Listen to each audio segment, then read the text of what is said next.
Okay, let's jump right into this. When you look up at the night sky, or when you sit and watch a sunrise, what do you actually see? Well, in the book of Genesis, the text describes the lights in the sky with this incredibly careful, dignified detail. It points out exactly what they do, where they sit in the vastness of space, and how they govern the entire rhythm of day and night. We're looking at a magnificent, historically grounded picture of the ancient world, but there's a fascinating little detail hidden right in plain sight. So here's our opening mystery for this explainer. The text provides a complete, totally awe-inspiring description of these celestial bodies, yet it never once calls them the sun and the moon. Why in the world would the Bible deliberately go out of its way to avoid using two such ordinary, everyday words? It's a purposeful omission. And honestly, it changes exactly how we should read this ancient text. To figure that out, we're looking at Genesis chapter 1, specifically verses 14 through 23. This covers day 4 and day 5 of creation. Now, in our earlier explorations, we saw the forming days, right? God forming the light, the sky, the sea, and the land. But now the narrative shifts. Having built the house, so to speak, God begins filling what he has formed. He's moving from the bare structure of the cosmos to its beautiful, abundant inhabitants. We're going to see a really precise pattern unfold here: lights for the sky, creatures for the sea, and creatures for the air. But right in the middle of all this majestic filling of the world, we are going to witness a spoken blessing. And look, by the end of this passage, you're going to understand why the way Genesis describes the sky above you isn't just about ancient cosmology. It teaches us something profound and deeply relevant about who truly deserves our worship, and just as importantly, who or what absolutely does not. So let's get into section 1, Lights in the Sky, from Genesis 1, verses 14 through 19. And God said, "Let there be lights in the vault of the sky to separate the day from the night, and let them serve as signs to mark sacred times and days and years." Now, notice that before we even get to what these lights actually are, we are told what their job is.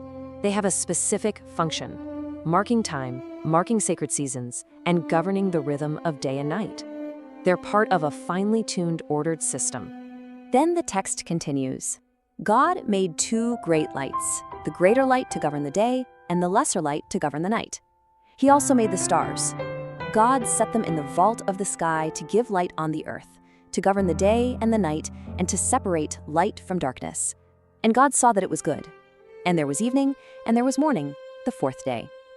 Now I want you to look really closely at this. It's a fascinating textual anomaly.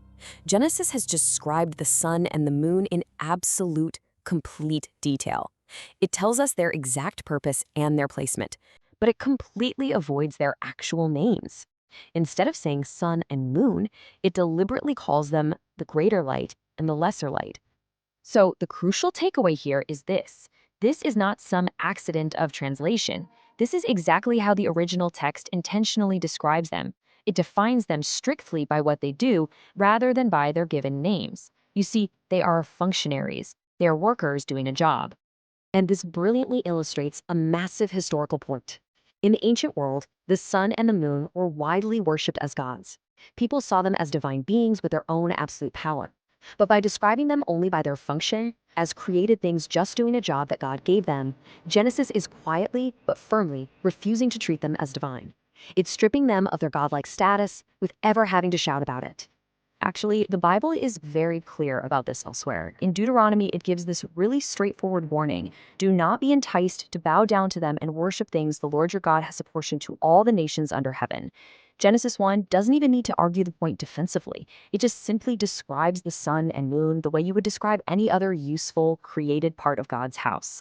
They are purposeful, for sure, but they are entirely answerable to the one who made them. All right, moving on to section 2, Life in the Sea and Sky. Genesis 1, verses 20 through 23. And God said, "Let the water teem with living creatures, and let birds fly above the earth across the vault of the sky." God is just speaking abundant, vibrant life right into existence. The framework is completely built, and now it is simply overflowing with living things.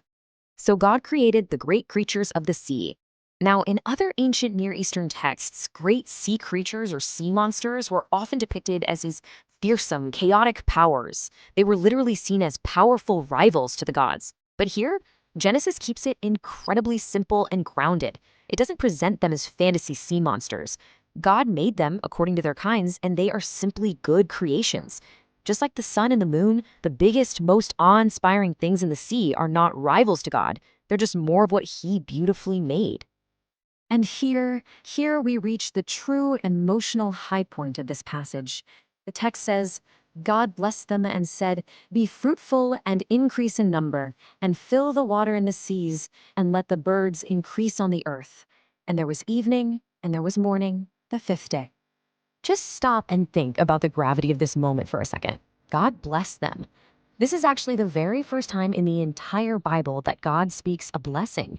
It isn't a command to build something or a rule to follow. It is a pure, unadulterated blessing of abundance and flourishing. And He speaks it over nature, over the fish and the birds, before a single human being even arrives on the sea. Section 3, the meaning of the text and its theological significance. When you put all this side by side, it's so clear. You see the creation on one side and the creator on the other. The majestic elements of the sky, the sun, the moon, the stars, and those massive creatures of the sea, however vast or impressive they might be, well, they are not powers to fear. They aren't entities you need to bow down to. They're simply creations, beautifully and obediently doing exactly what their creator asked them to do in a dignified, perfectly ordered universe. And crucially, God's very first interaction with the living things He fills this world with is not a warning. It is a beautiful, spoken blessing of abundance.